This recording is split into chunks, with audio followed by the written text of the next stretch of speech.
Hello जवाडी। सो आज मैं thermodynamics thermal physics के दो बहुत ही बेहतरीन क्वेश्चन कराने वाला हूँ। और पहला क्वेश्चन आप देख ही पा रहे हैं, स्प्रिंग पिस्टन अरेंजमेंट वाले जो क्वेश्चन है बच्चों के थोड़े से रोंगटे खड़े कर देते हैं बच्चों। पहला क्वेश्चन भी ऐसा ही और दूसरा वाला भी बच्चों कुछ ऐसा ही है। स्प्रिंग वाले क्वेश्चन में बच्चों मैंने एकदम अटैक कर दिया है। I am in attacking mode on the spring piston arrangement. Okay, so बच्चों दो क्वेश्चन है आज के हमारे और दोनों के दोनों थर्मल फिजिक्स के कॉन्सेप्ट बिल्डिंग में आपकी काफी मदद करेंगे। कैसे करते हैं बच्चों इस टाइप के क्वेश्चंस को करना स्टार्ट करते हैं। They are from the Pathfinder book. Okay, Pathfinder के पीछे पड़ गए हम ना, धीरे धीरे उसके जो इंपॉर्टेंट टॉपिक्स पे जो जो क्वेश्चंस कराए जा सकते हैं बच्चों, मैं सारे के सारे आपको कराता जा रहा हूँ। चलिए भाई, क्वेश्चन की लैंग्वेज थोड़ी पढ़ लेते हैं। अच्छा, आप लोगों ने जेई एडवांस का टेस्ट दे लिया सब लोगों ने। अगर आप अभी भी मिस कर दिए तो free test of JEE advanced mechanics प्रेपजीत ऐप डाउनलोड करना है। उसमें बच्चों क्रैश कोर्स वाले फोल्डर में जाना है बच्चों, वहां पे जाके आपको जेई एडवांस का एक क्रैश कोर्स मिलेगा। That course you don't have to bye.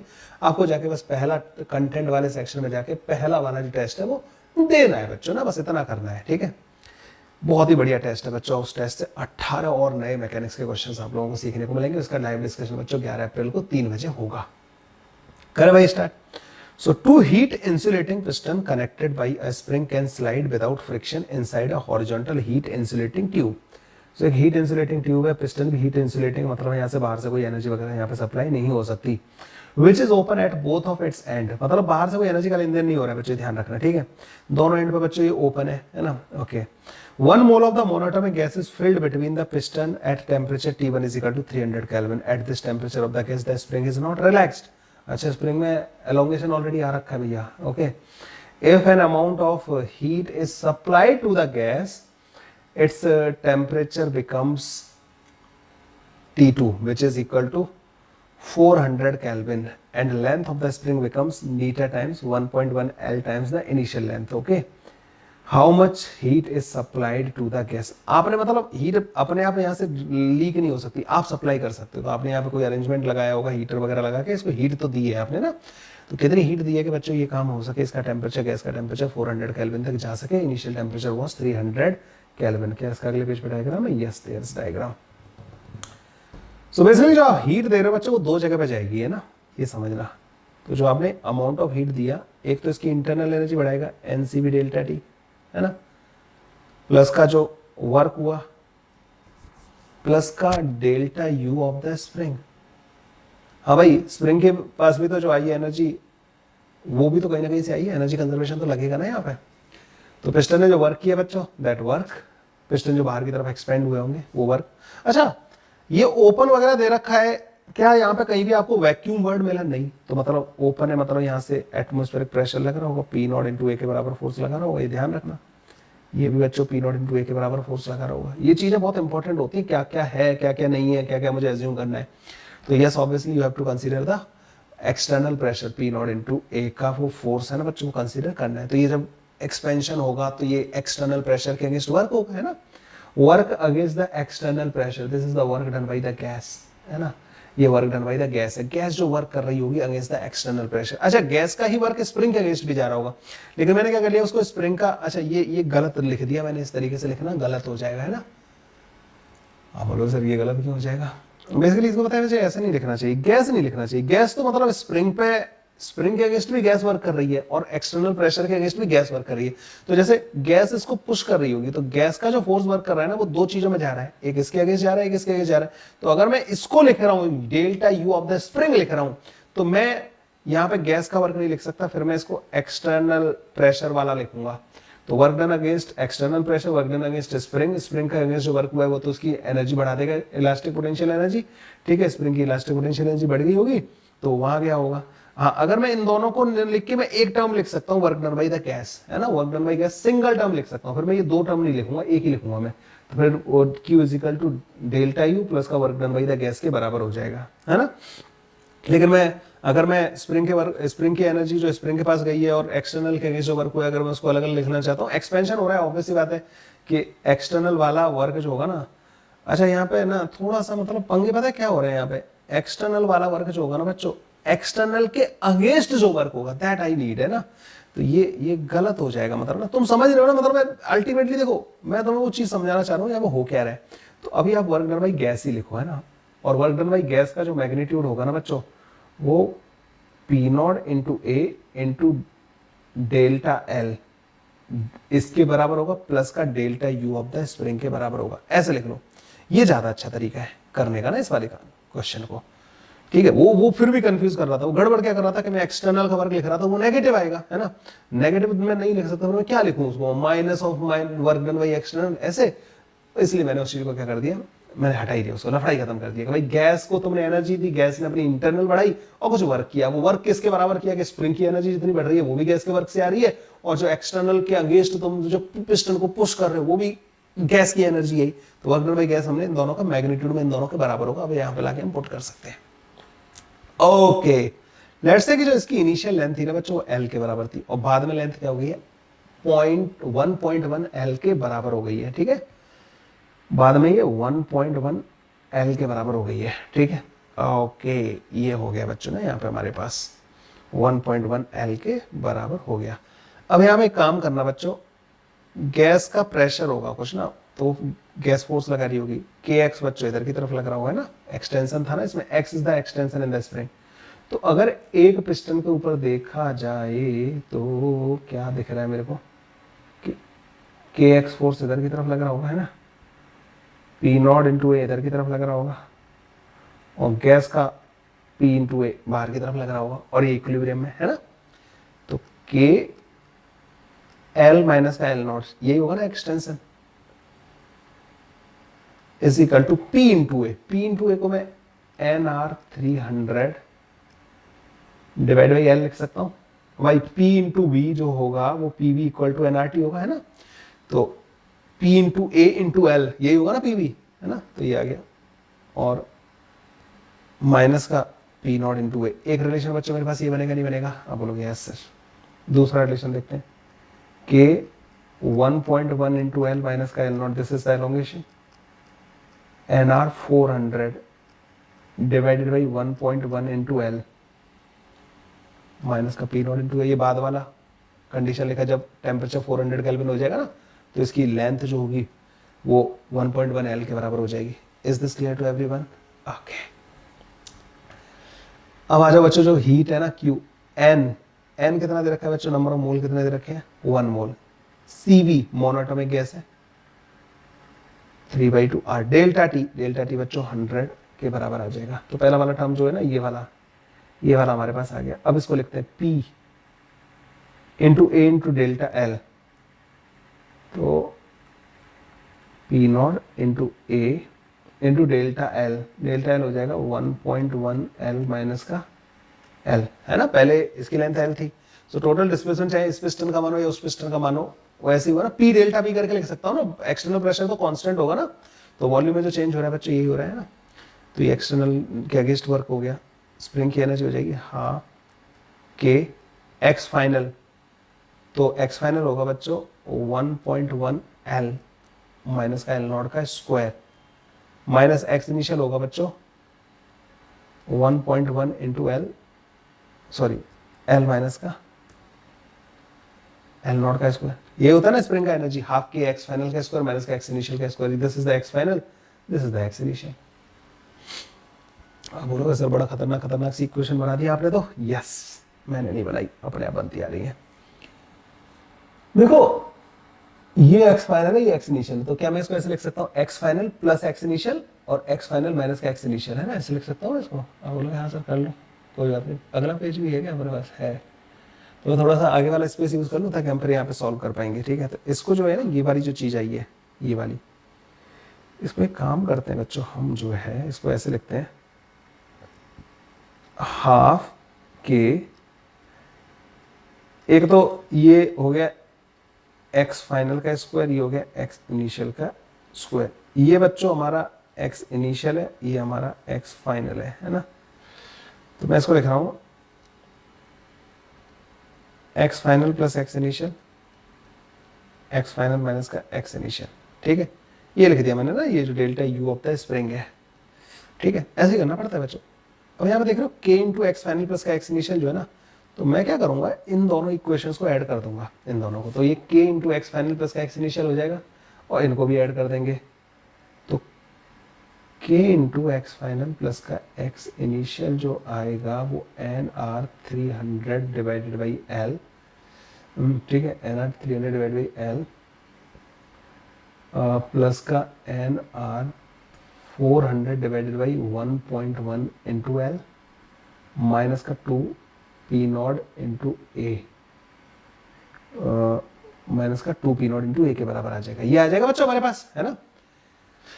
ठीक है, इस और x फाइनल माइनस का x इनिशियल की वैल्यू क्या आएगी, x फाइनल माइनस का x इनिशियल की वैल्यू क्या आएगी, तो दिस माइनस का दिस, तो ये 1.1 एल के बराबर आ जाएगी। This will be equal to 0.1 L. अब इन वैल्यूज को पुट कर दो, तो delta U of the spring जो आएगा ना बच्चों, तो हाफ यहाँ पे ऑलरेडी है, तो हाफ एन आर,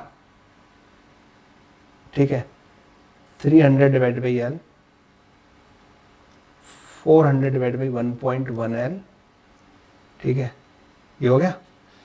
और हाफ तो यहाँ भी था, तो ये हो जाएगा माइनस का पी नॉट इंटू ए, और पूरे से मल्टीप्लाई कर देना बच्चों 0.1 इंटू एल को, ये एक्स फाइनल माइनस का एक्स इनिशियल को पूरे से मल्टीप्लाई कर देना, ठीक है। तो delta U of the spring जो आ जाएगा ना बच्चों, वो हमारे पास एल, देखो अब इस वाले टर्म को एक काम करते हैं, अलग अलग कर लेते हैं ना, इसको अंदर भेजो, N R divided by 2, N की वैल्यू भी 1 के बराबर है, पुट कर देते हैं, ठीक है, आर डिवाइडेड बाई 2, ये इधर जाएगा तो ये बन जाएगा 30,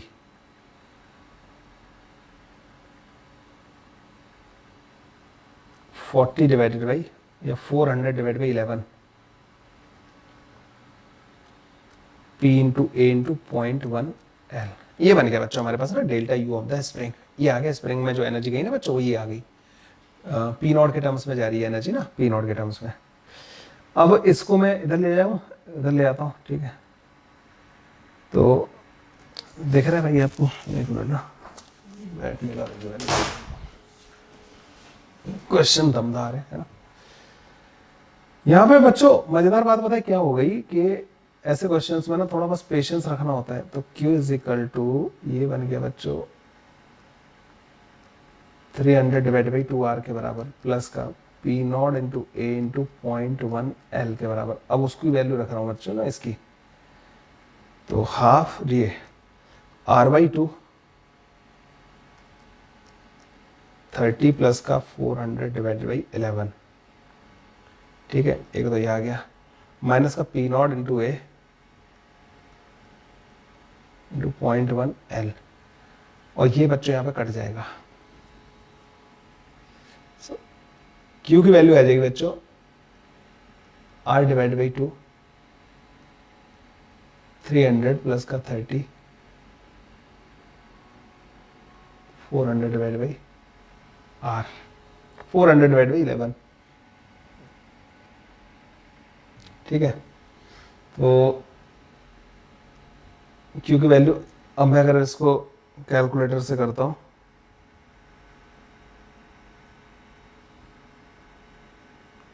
कैलकुलेटर से करता हूँ, R की वैल्यू मैं 8.3 यूज कर ले रहा हूँ, 8.314 होती है, दैट डिवाइडेड बाई 2, 4.15 आ गया, दैट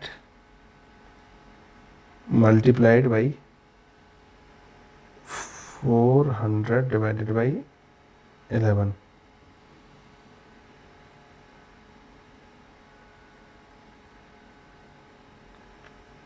प्लस का 330, ठीक है, 1520.4 जूल हीट आपको सप्लाई करनी पड़ेगी। तो इसका आंसर 1520 था, ठीक है।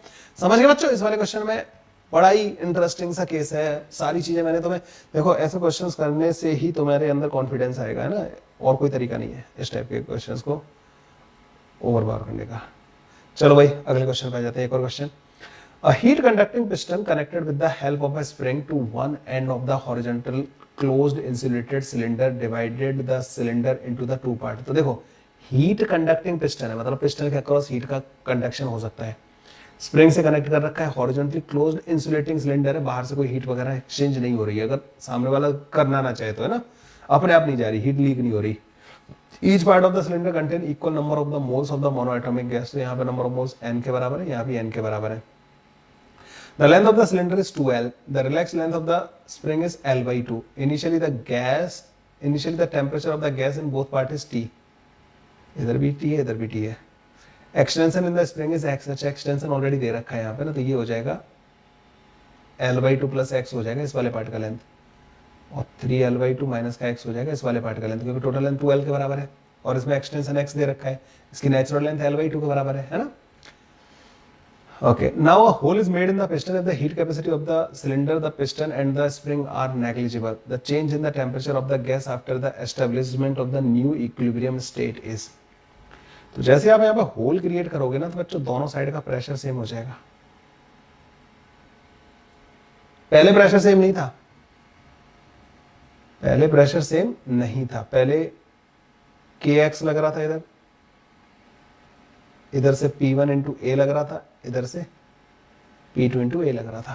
ठीक है, पहले प्रेशर सेम नहीं था, लेकिन जैसे आपने लीक करना अलाउ कर दिया तो ऑब्वियस सी बात है बच्चों, इधर से गैस लीक होकर इधर चली जाएगी इस वाले में, और यहाँ पे गैस कम हो जाएगी, नंबर ऑफ मोल्स दोनों पार्ट में चेंज हो जाएगा, लेकिन total number of mole conserve रहेगा, है ना.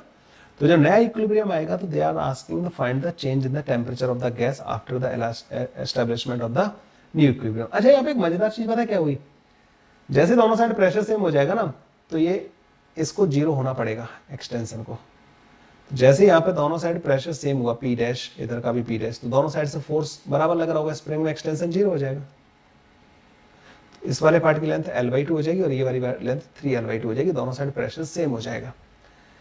बाहर कोई एनर्जी जा नहीं सकती बच्चों, तो जो स्प्रिंग के अंदर जो एनर्जी स्टोर हो रखी थी वही एनर्जी इसका find the change in the temperature, तो टेम्परेचर चेंज करने में यूज हो जाएगी. ये समझ में आई है सारी चीजें. मोनोएटॉमिक गैस है, इक्वल नंबर ऑफ मोल है. ठीक है भाई, काफी हद तक मेरे को तो क्लियर हो गया. तो हाफ kx² जो है वो 2n cv डेल्टा t के बराबर होगा. टेम्परेचर चेंज बच्चे यहां से आएगा इसका.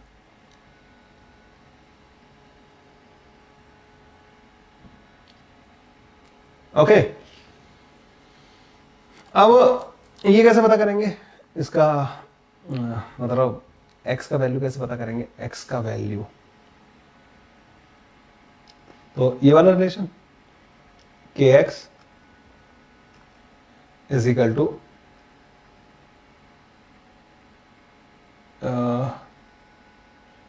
P1 और ये P2 था ना, तो P1 माइनस का P2 इंटू ए, P1 माइनस का P2 इंटू ए. ठीक है, P1 माइनस का P2 इंटू ए. P1 की वैल्यू क्या थी बच्चों, nRT divided by L by 2 plus x. यही था ना बच्चों पहले. P1 इंटू ए क्या हो जाएगा, nRT divided by length minus का nRT divided by 3L by 2 minus का x. ये हो गया बच्चों k इंटू एक्स का वैल्यू. बस यहाँ पे लाके रख दो इसको, k इंटू एक्स को, तो x इंटू के एक्स की वैल्यू रख दो nRT divided by L by 2 plus x. एक काम करो, ठीक है, L by 2 plus x, 3L by 2 minus x. ऊपर क्या बन जाएगा, दिस माइनस का दिस, तो 3L by 2 minus x minus L by 2 minus का x, है ना. ये बन गया हमारे पास. ओके, के एक्स की वैल्यू, तो एक x बचा हुआ है और एक यहाँ पे 2 बचेगा, है ना. एक x यहाँ से बचा हुआ है और यहाँ बन जाएगा बच्चों हमारे पास 2n cv. इसको रख दो बच्चों यहाँ पे 2n 3r by 2 delta t, क्योंकि cv की वैल्यू 3r by 2 के बराबर हो जाएगी इसमें. ये काट देते हैं बच्चे इसको. अब क्या होगा बच्चे, यहाँ पे 3L by 2 माइनस का L by 2 L बन जाएगा, x into nRT L minus का 2x डिवाइडेड बाई, एक काम करना है यहाँ पे 2 आएगा ना, तो एक 2 तो कट जाएगा, एक 2 बचेगा, L प्लस का 2x 3L माइनस का 2x 3nr delta T. nr से nr काट देंगे, डेल्टा टी की वैल्यू जो आएगी ना बच्चों, delta T that comes out to be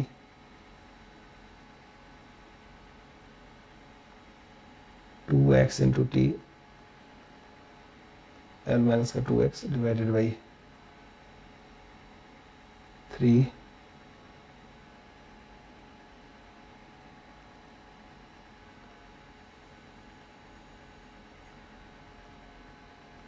ठीक है। ये बच्चा कुछ डेल्टा टी बन जाएगा, टेम्परेचर की टर्म में, एक्स की टर्म में, एल लेंथ की टर्म में और इन सब की टर्म में आ गया। मैं एक बार इसका ना आंसर वेरीफाई कर लेता हूँ, कोई चीज़ गलत ना हो जाए ना भाई, अगर एक कोई कैलकुलेशन मिस्टेक है कुछ हो गया तो एल माइनस का 2x 2tx divide by 3 L plus का 2x 3l माइनस का 2x। Yes, this is the correct answer. Did you like it? तो कुछ कुछ छोटी छोटी चीज़ें सीखने को मिलती है बच्चों इन ऐसे क्वेश्चंस में कि क्या क्या किया सर ने, कैसे सोचा इसमें। तो ये थे बच्चों थर्मल फिजिक्स से 2 अमेजिंग से क्वेश्चंस। उम्मीद तो यही है कि तुम्हें पसंद आए होंगे, नहीं आए तो बहुत अच्छी बात है ना, पसंद आए तो वीडियो को लाइक कर देना। चलिए भाई, अगले क्वेश्चन में मिलेंगे, अगले और ऐसे में और अमेजिंग से क्वेश्चंस आप लोगों के लिए कराता रहूँगा। अभी क्लास 11th का रिवीजन कर रहे हैं, बढ़िया से 2-2 क्वेश्चन का वीडियो डालता जा रहा हूँ मैं आप लोगों के लिए, और तुम लोग भी इंजॉय करते जा ही रहोगे, है ना। छोटे छोटे टुकड़ों में करोगे तो पता भी नहीं चलेगा ना मेहनत कितनी कर ली हमने। Bye bye, take care.